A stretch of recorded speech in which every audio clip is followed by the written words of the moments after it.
एक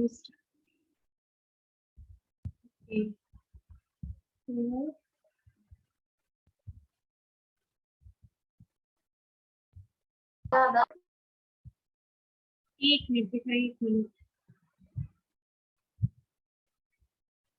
तो यहाँ से स्टार्ट करते हैं।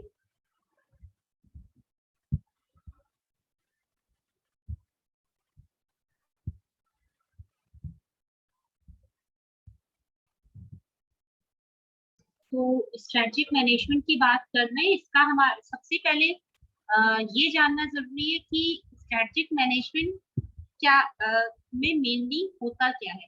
कोई आइडिया है किसी को कि स्ट्रेटेजिक मैनेजमेंट मींस क्या होता है? What you understand by strategic management? बोलो बच्चों। जो भी स्ट्रेटेजिक हम लोग थोड़ा तेज बोलो, करते हैं। थोड़ा तेज बोलो। मैम स्ट्रेटेजिक मैनेजमेंट एक ऑनगोइंग प्लानिंग होती है, एनालिसिस करने के लिए, असेसमेंट को, गोल को अचीव करने के लिए, उसके ऑब्जेक्टिव्स को अचीव करने के लिए। और क्या होता है? सिर्फ प्लानिंग तो नहीं होती होगी? नहीं मैम, प्लानिंग होती है, एनालिसिस होती है, उसको मॉनिटरिंग कैसे किया जाता है, कौन से। हमें अपने बिजनेस को, जो भी हमारी फर्म है या एंटरप्राइज है, उसको हम जब भी एस्टेब्लिश करते हैं, हम ऐसा प्लान करके चलते हैं कि जो भी हमारी फर्म है वो इंडेफिनिटली इन मतलब लॉन्ग टाइम पीरियड पे, ऐसा तो हम सोच के कोई भी बिजनेस अपना स्टार्ट नहीं करते हैं वो 6 महीने या 1 साल चलेगा। ठीक है, जब तक हम प्रॉफिट अचीव करते जाएंगे, जब तक हमें लग रहा है कि हमारा बिजनेस रन कर रहा है और स्मूथली रन कर रहा है, अच्छे से रन कर रहा है, हमारी जो भी कैपिटल है हमें रिटर्न मिल रहा है, हमारे इन्वेस्टमेंट पर हमें रिटर्न मिल रहा है, तब तक हमारा बिजनेस रन करता रहेगा। ठीक है, अब ये तो बात हो गई। अब जब हमें अपनी ये हम देख रहे हैं कि हमारी फर्म अच्छे से वर्क कर रही है, उस फर्म वो फर्म अगर स्मूथली वर्क कर रही है तो वो किन पॉइंट्स के बेसिस पर वर्क कर रही है। जो भी हमारी फर्म है तो जिस तरीके से उसकी प्रोसेसिंग होगी, जो भी वहां पे प्रोसीजर्स होंगे वो कैसे चल रहे होंगे। कोई उस फर्म में जो भी ओनर होंगे उन्होंने कोई स्ट्रैटेजीज फॉलो की होंगी, कुछ पॉलिसीज मेंटेन की होंगी जिनकी वजह से फर्म चल रही है, और शायद फर्म बहुत अच्छा शो प्ले कर रही है मार्केट में, तभी उसके मैक्सिमम कस्टमर्स भी हैं। यही तो होता है। तो स्ट्रेटेजिक मैनेजमेंट में बेसिकली हम क्या पढ़ते हैं, फर्म के थ्रू अडॉप्ट की हुई जो भी पॉलिसीज या स्ट्रेटजीज होती हैं, through which firm can be work in an effective and efficient manner, ठीक है, by which they can earn profit, more profit।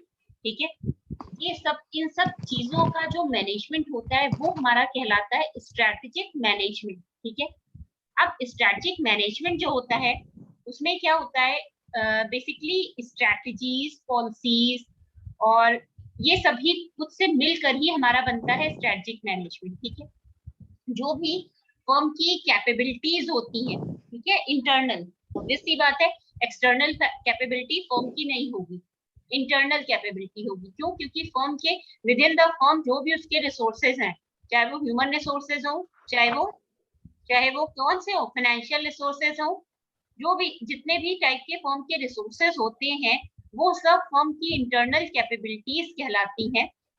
उनको वो क्या करके उनको मैच करके चलती है, किससे? अपनी एक्सटर्नल इन्वायरमेंट से। एक्सटर्नल इन्वायरमेंट मींस फर्म के चारों ओर का जो भी माहौल हो जिसमें कि फर्म को सरवाइव करना होता ही है। ठीक है, उसी ही अपने एटमॉस्फेयर से फर्म अपनी स्ट्रेंथ, वीकनेस, अपॉर्चुनिटीज और थ्रेट्स को डिटरमाइन करती है। ठीक है, जिससे वो इफेक्टिव और एफिशिएंट वे में या मैनर में वर्क कर सके। ठीक है, तो बेसिकली इन सब चीजों के मैनेजमेंट से ही हमारा स्ट्रेटेजिक मैनेजमेंट जनरेट होता है। अब स्ट्रेटेजिक मैनेजमेंट का बेसिकली नेचर, फीचर, कैरेक्टरिस्टिक, ये सब सेम चीजें होती है। बहुत सारे स्ट्रेटजिस्ट थे जिन्होंने अलग अलग तरीके से स्ट्रेटेजिक मैनेजमेंट को डिफाइन किया। यहाँ पे तुम्हें बहुत सारी डेफिनेशंस भी दिख रही है। बेसिकली जो एक लिटरल, अगर हम एक सिंपल लेमैन लैंग्वेज में बात करें तो स्ट्रेटेजिक मैनेजमेंट की जो डेफिनेशन हो सकती है वो क्या होती है कि It involves the analysis of internal capabilities and external environment of a firm in order to effectively and efficiently uses resources to meet organizational objectives. जो भी फर्म के पास स्कार्स रिसोर्सेज हैं, उनका वो इफेक्टिव और एफिशिएंट वे में उन resources का यूटिलाइजेशन करे। कैसे यूटिलाइजेशन करे? अपनी इंटरनल कैपेबिलिटीज की हेल्प से, जिससे वो अपने एक्सटर्नल एनवायरनमेंट में सस्टेन कर सके या सरवाइव कर सके। ठीक है, अब अगर हम फर्म की बात करें इंटरनल कैपेबिलिटीज की, तो इंटरनल कैपेबिलिटीज क्या होती है? जो फर्म के इंटरनल रिसोर्सेज होते हैं, लाइक लैंड, इस पर यहाँ पर उसकी फर्म एस्टेब्लिश है, लेबर, जो उसके ह्यूमन रिसोर्सेज होते हैं जिनके थ्रू कोई भी फर्म अपने काम कराती है, और मनी, ये उसका मनी किसी भी फर्म के फाइनेंशियल रिसोर्सेज में शामिल की जाती है जिसके थ्रू सारे काम होते हैं, like availability of raw material, payment of workers, payment of wholesaler, retailer या सप्लायर। जिस जगह पर फर्म है, जिस जगह पर फर्म लोकेटेड है, उससे रिलेटेड जो भी चार्जेस या बिल्स पे करने पड़ रहे हैं, like electricity bill, water supply bill, जो कुछ भी फर्म पे कर रही है, वो सब फर्म की इंटरनल कैपेबिलिटीज होती है। एक्सटर्नल एनवायरनमेंट क्या होता है? जिस एनवायरनमेंट या जिस सराउंडिंग्स में फर्म क्या होती है, जिन सराउंडिंग्स में ही काम करके फर्म क्या करती है, अपने बोलो बच्चों, मैम आपकी आवाज क्लियर नहीं आ रही है। क्या हुआ? आवाज क्लियर नहीं आ रही मैम।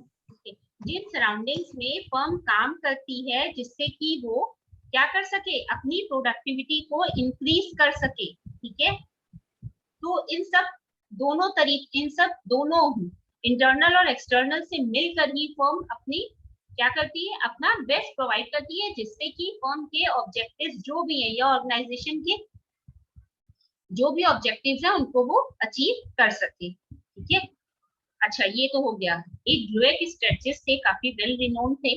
उन्होंने क्या कहा कि strategic management is a stream of decisions and actions which leads to the development of an effective strategy or strategies to help achieve corporate objectives.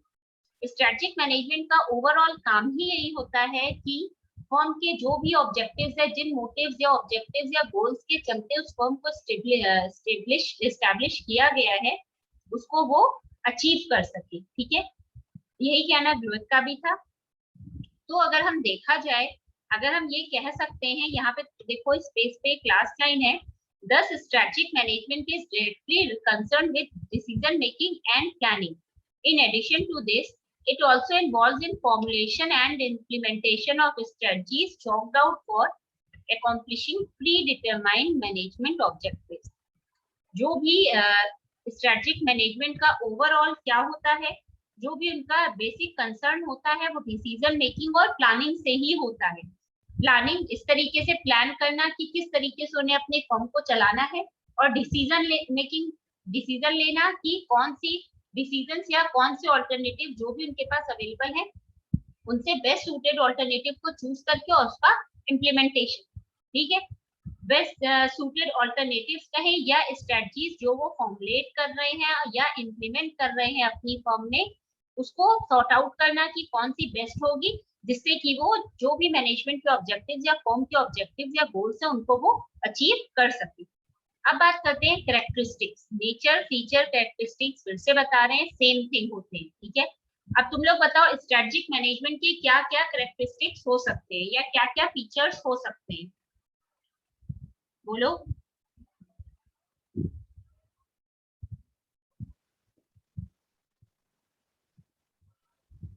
बोलो बच्चों। जैसे कि मैम स्ट्रेटेजिक जो भी है मैम, वो टॉप लेवल मैनेजमेंट वाले। तेज बोलो, आवाज नहीं आ रही है। जो भी स्ट्रेटेजी बनाते हैं वो टॉप लेवल मैनेजमेंट वाले ही बना सकते हैं। सही है, और ताकि उनको मिडिल लेवल और lower level management follow up करें। मैम स्ट्रेटेजिक मैनेजमेंट बेस्ड होता है क्वांटिटेटिव और क्वालिटेटिव डेटा पे। और सोचो ये सब पढ़ाया हुआ है, ma'am strategy mainly marketing field को देख करके एनालिसिस करके तब एक स्ट्रेटेजी बनाई जाती है। और बताओ, और बहुत सारे फीचर्स होते हैं।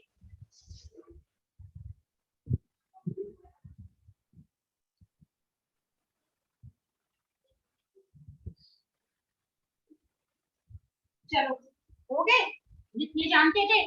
अब हम बताते हैं। देखो सबसे पहले क्या होता है, 3 टाइप के मैनेजमेंट होते हैं, ठीक है।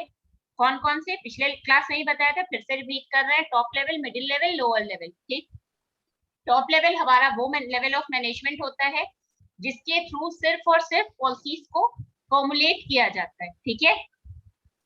पहले डिसीजन लिया जाता है, उसके बाद उनका फॉर्मुलेशन होता है, लेकिन सिर्फ और सिर्फ फॉर्मुलेशन।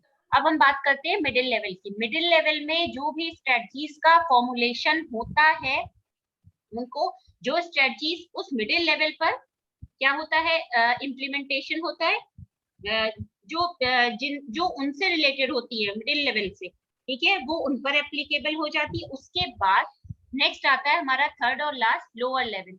लोअर लेवल के से क्या होता है, वो सारी स्ट्रेटेजीज जो कि टॉप लेवल के थ्रू कंडक्ट की जाती है, फॉर्मुलेट की जाती है, उनका इम्प्लीमेंटेशन करना होता है लोअर लेवल से। क्यों? क्योंकि जो भी कोई भी फर्म होती है उसका मेन फोकस क्या होता है, किस पर होता है, लोअर लेवल पर। क्योंकि जो भी फर्म की प्रॉफिटेबिलिटी होती है, प्रोडक्टिविटी होती है, वो मैक्सिमम पॉइंट पे डिपेंड करती है किस पर, फर्म के लोअर लेवल मैनेजमेंट पर, ठीक है। तो ओवरऑल क्या होता है, जो मेन डिसीजन लिए जाते हैं वो किससे लिए जाते हैं, टॉप लेवल मैनेजमेंट के थ्रू। तो और क्या क्या मैम हाँ बोलो। ये भी तो आ जाएगा, requirement of large amount of resources, obvious सी बात है, ज्यादा रिसोर्सेज और की जरूरत तो फ्यूचर हमें ओरिएंटेड। लिखा भी हुआ है, देखो ना। Strategic issues involves the allocation of large amounts and resources. Large amount इसलिए क्योंकि जितना ज्यादा हम कैपिटल इन्वेस्ट कर पाएंगे अपने बिजनेस में, शायद उतना ही ज्यादा प्रॉफिट भी हमारा जनरेट हो पाएगा। तुम लोग भी समझते होगे, जो एक स्मॉल स्केल फर्म होती है और एक लार्ज स्केल फर्म होती है, दोनों के प्रॉफिट में उसी रेशियो में डिफरेंस होता है। आपकी फर्म अगर छोटी है, आप उसमें कम पैसा इन्वेस्ट कर रहे हो, ऑब्वियस सी बात है जो उसमें प्रॉफिट जनरेट होगा वो उसी इन्वेस्टेड अमाउंट के रेशियो में ही जनरेट होगा। बट अगर आपने ज्यादा अमाउंट इन्वेस्ट किया है, ठीक है, अगर आपने ज्यादा अमाउंट इन्वेस्ट किया और आपकी लार्ज स्केल फर्म है, तो उस केस में क्या होगा, जो आपका प्रॉफिट भी होगा वो उसी इन्वेस्टेड अमाउंट के रेशियो में ज्यादा होगा, ठीक है। थर्ड क्या दे रखा है, strategic issues are likely to have impinging impact on the long term prosperity of the firm. बहुत हद तक जो भी कोई भी फर्म कोई भी स्ट्रेटजीज को अगर चूज करती है या एडॉप्ट करती है कि उसे पर्टिकुलर स्ट्रेटजी को ही इम्प्लीमेंट करना है, तो ये काम बहुत सोच समझ कर किया जाता है। क्यों? क्योंकि कोई भी स्ट्रेटजीज जो हम सेलेक्ट करते हैं या चूज करते हैं, जिनका हमें इम्प्लीमेंटेशन अपनी फर्म पे करना होता है, वो हम एक दिन या एक महीने, एक हफ्ते के लिए नहीं उनका इम्प्लीमेंटेशन होता है। वो ओवरऑल एक लगभग एक फाइनेंशियल ईयर या एक अकाउंटिंग ईयर के लिए होता ही होता है, और उसका जो इम्पैक्ट होता है वो फर्म की प्रॉस्पेरिटी पर उस एक साल के लिए नहीं, लॉन्ग टर्म टाइम पीरियड के लिए होता है। ऐसा इसलिए कहा जाता है, क्यों? क्योंकि देखो, सपोज तुम्हारी फर्म कोई स्टैब्लिश हुई इस साल, ठीक है, तुम लोगों ने पीएलसी पढ़ रखा होगा, प्रोडक्ट लाइफ साइकिल। सेम उसी तरीके से जो बिजनेस होता है उसकी भी एक साइकिल होती है। सबसे पहले बिजनेस आता है, उसका क्या होता है, कोई भी बिजनेस सेटअप होता है, फिर तुरंत ही वो ग्रोथ नहीं करने लग जाता है, ठीक है। तुरंत ग्रोथ नहीं होती है, धीरे धीरे रुक रुक कर वो एक एक स्टेप बाय स्टेप आगे बढ़ता है। कोई भी फर्म होती है, कोई भी बिजनेस होता है, ठीक। सबसे पहले उसकी ग्रोथ होती है, फिर उसमें मैच्योरिटी आती है, फिर धीरे धीरे कहीं ना कहीं एक टाइम के बाद वो बिजनेस डेक्लाइन पोजीशन पे या मोड पे आ जाता है, ठीक। अब हमें ये देखना होता है कि अगर हमारी फर्म जब तक भी चल रही है, अगर इस अकाउंटिंग ईयर में हमने कोई नई स्ट्रेटजी अडॉप्ट की और उसका जो इम्पैक्ट आया, भले ही हम उस स्ट्रेटजी को चेंज कर दें, नेक्स्ट ईयर में हम कोई दूसरी स्ट्रेटजी यूज में लाएं जिसको हमें इम्प्लीमेंट करना हो, लेकिन उसका जो असर रहेगा वो अगले 3, 4, 5, 10 साल तक रहेगा। क्योंकि जो फर्म ने प्रॉफिट, जो वो ज्यादा प्रॉफिट अचीव कर सकती थी, सपोज उस स्ट्रेटजी से उसको लॉस हुआ, उस लॉस से रिकवर करने में फर्म को कुछ वक्त तो लगेगा। इसीलिए कहा जाता है कि जो भी स्ट्रेटजीज का हम सिलेक्शन या चूज करते हैं, उनका जो उनके जो फर्म उसका असर फर्म की प्रोस्पेरिटी पर बहुत लॉन्ग टर्म के लिए पड़ता है। ठीक है, एक किसी का नेक्स्ट पॉइंट ये भी है कि strategic issues are future oriented. Strategic issues are future oriented means obvious सी बात है, जो अभी प्रीवियस था उसमें क्या, जो भी हम स्ट्रेटजी सेलेक्ट करते हैं, ठीक है, उसका असर या वो मेन हम क्यों करते हैं वो हम प्रेजेंट या अपने प्रीवियस टाइम पीरियड से प्रीवियस एक्सपीरियंस के बेसिस पर करते हैं, बट जो उसका इम्पैक्ट होता है वो फ्यूचर टाइम पीरियड में बहुत लॉन्ग टाइम पीरियड के लिए होता है। ठीक है, इसीलिए जो भी हम स्ट्रेटजीज चूज कर रहे हैं वो बहुत सोच समझ के चूज करने वाली होती है। क्यों? क्योंकि वो फ्यूचर ओरिएंटेड होती है, फ्यूचर के बेसिस पर हम पास्ट के बेसिस पर फ्यूचर टाइम पीरियड के लिए उनका क्या करते हैं, इम्प्लीमेंटेशन करते हैं। लास्ट क्या है, strategic issues have consequences of multi business. Strategic issues, strategic, एक सेकंड रुकना बेटा, एक सेकंड,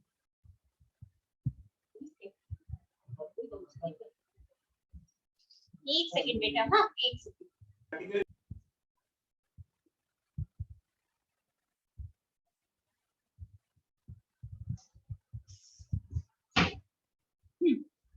तो जो भी स्ट्रेटजिक इश्यूज होते हैं वो बेसिकली उससे जैसे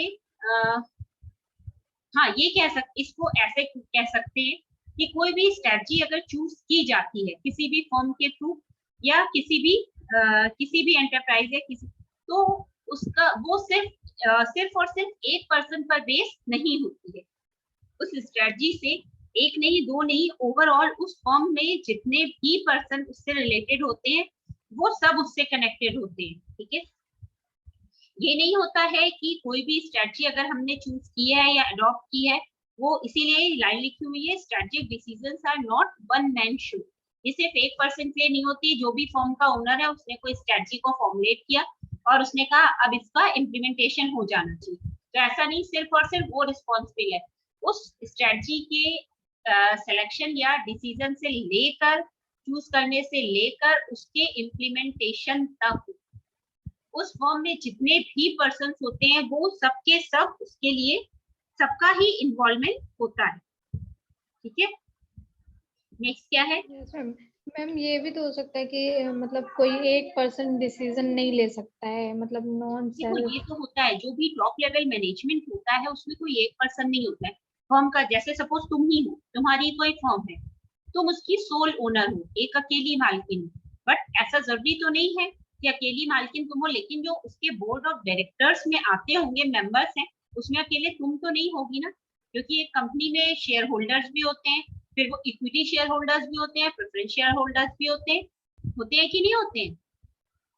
यस मैम, है ना? तो सोल प्रोप्राइटरशिप भी अगर होती है, स्टिल जो मेन डिसीजन लिया जाता है वो तो चलो तुमने अपना डिसीजन मिडिल लेवल मैनेजमेंट को क्या किया, आगे फॉरवर्ड कर दिया, जो भी तुमने जिस भी स्ट्रेटजी को तुमने चूज किया, ठीक।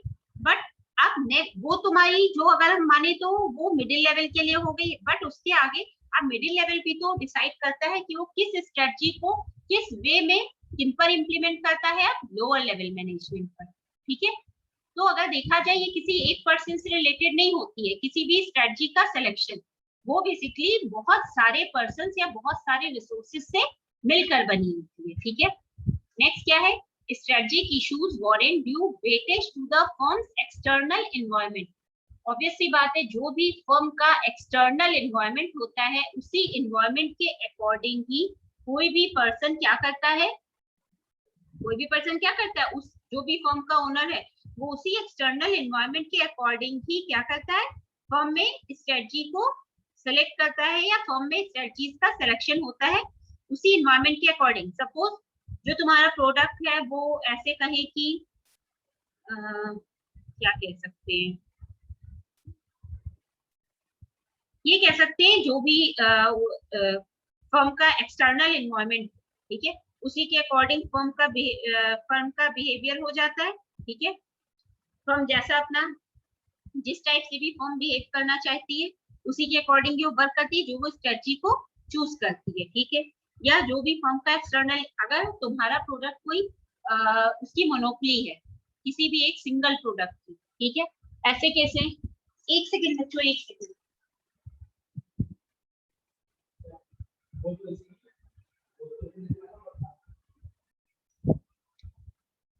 हाँ, तो जो भी कोई मोनोपोली है तुम्हारे प्रोडक्ट की, ठीक है, ऐसे केस में क्या होगा, जो अगर तुम्हारे प्रोडक्ट की मोनोपोली है, ऐसे केस में मार्केट में प्लेयर्स बहुत कम होंगे, दैट मीन्स कंपटीशन बहुत कम होगा। उस केस में जो तुम्हारी स्ट्रेटजी होगी वो डिफरेंट होगी। बट सपोज तुम्हारा प्रोडक्ट इस टाइप का प्रोडक्ट है जिसके कॉम्पिटिटिव प्रोडक्ट्स ऑलरेडी मार्केट में अवेलेबल है, उस केस में जो तुम्हारी स्ट्रेटजी का सिलेक्शन होगा वो डिफरेंट होगा। होगा कि नहीं होगा?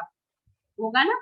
मतलब जो भी फर्म का एक्सटर्नल इन्वायरमेंट होता है उसी के अकॉर्डिंग ही फर्म का बिहेवियरल पैटर्न चेंज होता रहता है। ठीक है, नेक्स्ट कैरेक्टरिस्टिक क्या है? Strategic management is a process. Obvious सी बात है, ये एक प्रोसेस है। प्रोसेस इसलिए क्यों? क्योंकि इसमें बहुत सारे स्टेप्स वर्क करते हैं। लाइक सबसे पहले हमें क्या करना होता है, जो भी हमारी फर्म है उसका हमें एनवायरनमेंट की एनालिसिस करनी होती है। उसके बाद एनालिसिस ऑफ एनवायरनमेंट, उसके बाद हम क्या करते हैं, जो हमारे पास इंटरनल फैक्टर्स या इंटरनल कैपेबिलिटीज अवेलेबल हैं हम उसका सिलेक्शन करते हैं। ठीक है, सिलेक्शन करते हैं या उनको हम अपनी स्ट्रेटजी के फॉर्मुलेशन में उनको भी शामिल करते हैं। उसके बाद हम देखते हैं कि how many alternatives we have. ठीक है, हमारे पास कौन कौन से ऑल्टरनेटिव्स हैं जिनको हम स्ट्रेटजी के सिलेक्शन में ले सकते हैं। अब हमने जब सारे अवेलेबल ऑल्टरनेटिव्स की एनालिसिस कर ली, उसके बाद जो बेस्ट सूटेड होगा उसको हम क्या कर लेंगे, सेलेक्ट कर लेंगे। ठीक, अब जो हमने सेलेक्ट कर लिया उसके बाद उसका इम्प्लीमेंटेशन होगा। इम्प्लीमेंटेशन के बाद हमें रिजल्ट्स मिलेंगे। रिजल्ट्स के बाद जहां पे भी जो भी शॉर्टकमिंग्स रह गई होंगी उसको हम फीडबैक के थ्रू या कंट्रोल के through after getting feedback by using control we can improve this और रिकवर इट। ठीक है, तो इस तरीके से देखा जाए बहुत सारे स्टेप्स के से मिलकर स्ट्रेटेजिक मैनेजमेंट की प्रोसेस कंप्लीट हो रही है, तो इसलिए इसे एक प्रोसेस या एक सिस्टम भी कहा जा सकता है। ठीक है, नेक्स्ट हमारा क्या है, strategic management specifies on both efficiency and effectiveness.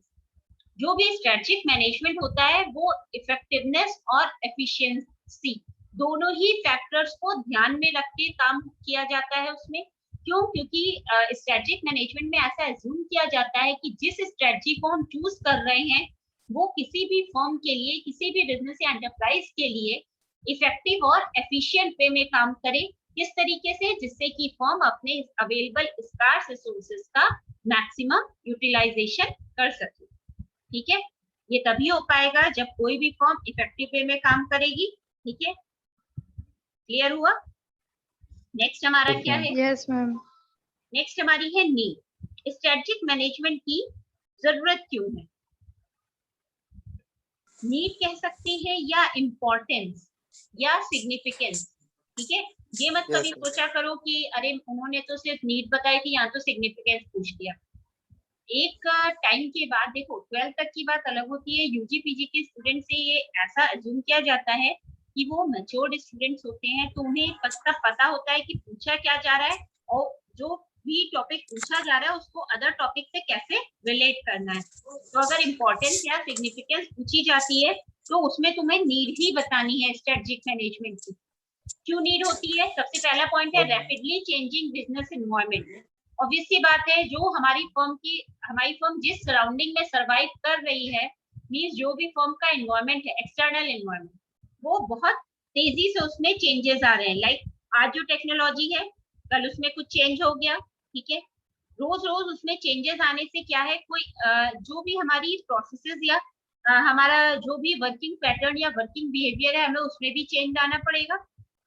जरूरी नहीं है हम कुछ सिलेक्टेड स्ट्रेटजीज के थ्रू ही अपने बिजनेस को रन कराएं, हमें एक साथ कंबाइंड स्ट्रेटजीज या मिक्स ऑफ स्ट्रेटजीज को यूज करना पड़ेगा अपने बिजनेस को ज्यादा से ज्यादा एफिशिएंट वे में वर्क करने के लिए।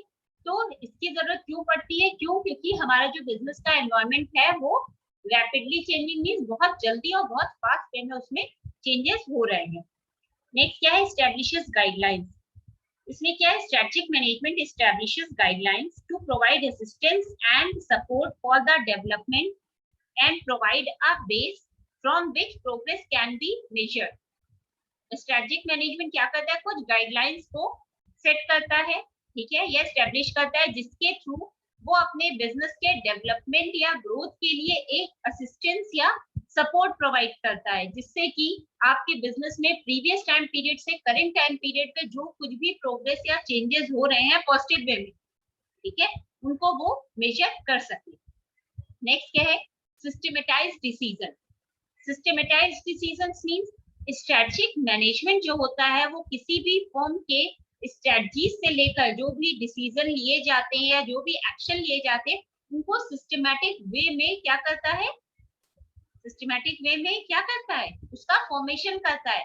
सपोज अगर प्रोडक्ट अभी मैन्युफैक्चरिंग स्टेज में है तब दूसरी टाइप की स्ट्रेटजीज इन्वॉल्व की जाए, उनका इन्वॉल्वमेंट होगा और उन्हीं स्ट्रेटजीज के accordingly plan of action change होते रहेंगे। सपोज अब फर्म मार्केटिंग के स्टेज में कि उसका प्रोडक्ट लॉन्च हो चुका है मार्केट में, अब उसे और ज्यादा से ज्यादा अपने कस्टमर्स पे ध्यान देना है, उनको क्या करना है, अट्रैक्ट करना है टुवर्ड्स योर प्रोडक्ट ओनली। तो उस केस में दूसरे टाइप के डिसीजन लिए जाएंगे रिलेटेड टू स्ट्रेटजी, ठीक है। तो अगर देखा जाए स्ट्रेटेजिक मैनेजमेंट एक सिस्टमैटिक डिसीजन मेकिंग को फॉलो करता है। नेक्स्ट क्या है, research and development. Research and development बहुत इंपॉर्टेंट पार्ट होता है किसी भी फर्म के लिए। लाइक इसको ऐसे समझ सकते हैं, सपोज तुम्हारी फर्म कोई प्रोडक्ट को मैन्युफैक्चर कर रही है पिछले 5 साल से, धीरे धीरे जो 5 साल पहले या बीते सालों में 2-3 साल पहले जो तुम्हारे प्रोडक्ट की इमेज थी कस्टमर्स के माइंड में, धीरे धीरे कहीं ना कहीं वो इमेज क्या हो रही होगी, ब्लर हो रही होगी। क्यों? क्योंकि प्रोडक्ट ऑलरेडी बहुत सारे प्लेयर्स हैं मार्केट में, सब कंपनीज अपने अपने products day by day launch कर रही है और आज जो प्रोडक्ट है कल के दिन जब नया प्रोडक्ट आएगा तो वो क्या हो जाएगा, ऑब्सोलीट टेक्नोलॉजी में प्रोडक्ट में आ जाएगा। और कोई भी कस्टमर क्या चाहता है, अपडेटेड प्रोडक्ट यूज करना। अगर तुम अपने ऊपर भी लो या हम अपने ऊपर भी लें तो हम सब यही चाहेंगे कि जो भी हमारे पास सपोज फोन की बात करें, आज के टाइम में कोई क्या वो कीपैड वाला फोन यूज करता है? नहीं करता है। शायद बहुत ही रेयर लोग होंगे जो वो फोन यूज करते होंगे। मैक्सिमम लोग एंड्रॉइड फोन यूज करते हैं, ठीक है, या एप्पल के फोन यूज करते हैं। क्यों? क्योंकि हर पर्सन चाहता है वो अपडेटेड टेक्नोलॉजी यूज करे, कोई भी ऑब्सोलीट वर्जन नहीं यूज करना चाहता है। इसके लिए research and development department day to day new या इनोवेटिव टेक्नोलॉजीज को क्या करता है, इनहेंस करता रहता है, उसको अपनी फॉर्म में इम्प्लीमेंट करता रहता है, जिससे वो अपने और ज्यादा से ज्यादा कस्टमर्स को अपने प्रोडक्ट की ओर अट्रैक्ट कर सके। नेक्स्ट क्या है, severe competition among market players. Obvious सी बात है, बहुत सारे मार्केट में प्लेयर्स है, एक ही प्रोडक्ट के बहुत सारे मैन्युफैक्चरर्स हैं। ऑब्वियस सी बात है, अब कस्टमर के ऊपर है कि वो किस प्रोडक्ट को चूज करें अपने यूज के लिए। तो इसके लिए क्या है, हमें डिफरेंट स्ट्रेटजीज को अडॉप्ट करना होगा जिससे हम मार्केट में आगे ज्यादा से ज्यादा आगे बढ़ सके और अपने कॉम्पिटिटर्स को पीछे छोड़ सके और अपने पोटेंशियल कस्टमर्स को रियल कस्टमर्स में कन्वर्ट कर सके। नेक्स्ट क्या है, इनहैंस टेक्नोलॉजीज। अगर हम अपडेटेड टेक्नोलॉजी नहीं यूज करेंगे, ऐसे केस में हमने जो अभी एक लाइन बोली कि हम अपने पोटेंशियल कस्टमर्स को रियल कस्टमर्स में अपडेट नहीं कर पाएंगे। क्यों? सपोज हमारा प्रोडक्ट अपडेटेड टेक्नोलॉजी के अकॉर्डिंग नहीं है, उसमें जो करंट टाइम में जो ग्रोथ या डेवलपमेंट चल रही है या इनोवेशन है वो उसको फॉलो नहीं करता है। ऐसे केस में जो भी हमारा कस्टमर होगा वो स्विच कर जाएगा किस पर, दूसरे अंदर प्रोडक्ट, ठीक है। ऐसे केस में क्या होगा, जब हमारा कस्टमर दूसरे प्रोडक्ट पे स्विच कर जाएगा उस केस में हमारा जो क्या है कस्टमर डेटाबेस होगा वो कहीं ना कहीं धीरे धीरे कम होने लगेगा। और इस चीज से या इस प्रॉब्लम को मीट आउट करने के लिए या इस प्रॉब्लम से कोप अप करने के लिए हमें इनहांस टेक्नोलॉजी को यूज करना पड़ेगा। सबसे लास्ट पॉइंट है प्रॉफिट मोटिव। ऑब्वियस सी बात है, कोई भी फर्म अगर फंक्शनिंग में है, कोई भी फर्म अगर मार्केट में रोल प्ले कर रही है तो उसका होल सोल मोटिव क्या होता है, प्रॉफिट मोटिव। सिर्फ और सिर्फ प्रॉफिट पर्पज से ही कोई फर्म काम कर रही होती है, ठीक। और इस प्रॉफिट पर्पज, इसी प्रॉफिट को और ज्यादा इंक्रीज करने के लिए, ठीक है, और ज्यादा इफेक्टिव वे में वर्क करने के लिए वो फर्म क्या करती है, अपने स्ट्रेटजीज को चूज करती है और डे बाय डे जिस भी टाइप की स्ट्रेटजीज की उसे जरूरत लगती है वो सारी स्ट्रेटजीज को फॉलो करती है और उनको इम्प्लीमेंट भी करती है इन देयर फर्म इटसेल्फ। अब क्लियर हुआ features? Yes ma'am, screen show नहीं कर रही बेटा, वो अभी हमने ऑफ की है।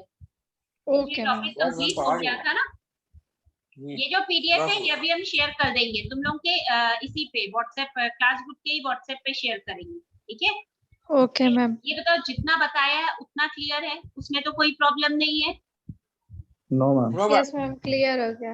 ओके। Yes ma'am. और हमने जो गूगल क्लासरूम है उस पे हमने यूनिट 1 के प्रॉपर नोट्स अपडेट किए हैं, please go through these notes, बहुत ज्यादा जरूरी है। भले ही मैम तुम सारे नोट्स आपके मैम बल्कि 2 बार अपलोडेड है कॉर्पोरेट स्ट्रेटेजी के। ओके ओके ओके ओके, तो कोई दिक्कत नहीं है, तुम लोग उसमें से एक बार ही कंसीडर करना उनको, fine. Yes okay ma'am. Extra वालों को डिलीट करने के लिए हम देखेंगे, टाइम मिलेगा हम डिलीट कर देंगे। और ये रिक्वेस्ट करेंगे, ऑल्दो तुम लोग प्रमोट हो रहे हो, ये एक अच्छी बात है, एग्जाम शायद ना भी देना पड़े, बट स्टिल जो भी सिलेबस है, जो भी टॉपिक्स है उनको क्लियर करते चलो, क्योंकि इन्हीं टॉपिक्स या इन्हीं सब्जेक्ट से रिलेट होते ही नेक्स्ट सेमेस्टर के तुम लोगों के सब्जेक्ट्स होंगे। तो अगर यहाँ पे नॉलेज क्लियर नहीं होंगे, टॉपिक कॉन्सेप्ट क्लियर नहीं होंगे, तो नेक्स्ट सेमेस्टर में प्रॉब्लम हो सकती है। ठीक है, कंफर्म हो गया है मैम? नहीं कंफर्म तो नहीं है, बट मे बी जैसे गवर्नमेंट के नोटिस आ रहे हैं, जैसे ऑर्डर्स आ रहे हैं, उससे ऐसा हम लोग एज्यूम करके चल रहे हैं कि मे बी हाँ प्रमोट किया जाएगा। तो अगर ऐसा भी है तो कई बच्चे ये सोचेंगे कि अरे प्रमोट तो हो जाएंगे, क्या जरूरत है पढ़ने की, ये कॉन्सेप्ट मत लाना। ये गलत बात जो अभी पढ़ रहे हो वही सब जब तुम लोग जॉब में या फील्ड में आओगे, प्रैक्टिकल एप्लीकेशन उन्हीं का ही करना पड़ेगा। ठीक है, इसलिए बार बार ये रिक्वेस्ट है, पढ़ना शुरू कर दो। ठीक है, तो मैम एलियो में नोटिस आ गई है प्रमोट की, और अम्बेडकर में भी आ गई है। ओके, तो एक अच्छी बात है, अगर ऐसा है तो अच्छा ही है, क्योंकि सिचुएशन भी वर्स्ट है, बट फिर भी तुम लोग जो भी रिवीजन का एक अच्छा टाइम है तुम लोगों के पास, पढ़ सकते हो, तो पढ़ाई भी अपनी आगे मैम काम आएगा ये सब, और क्या जो पढ़ रहे हैं जॉब में आओगे तो प्रैक्टिकल एप्लीकेशन ही वहाँ मैटर करता है। वहाँ तुम्हारी पता है थ्योरेटिकल नॉलेज वर्क नहीं करेगी, वहाँ जो तुम प्रैक्टिकली अप्लाई करोगे फील्ड में वो मैटर करेगा। ठीक है, क्लियर है? ओके, तो वाइंड अप कर रहे हैं। ठीक है, okay, thank you ma'am. Thank you बच्चों, thank you. Thank you ma'am.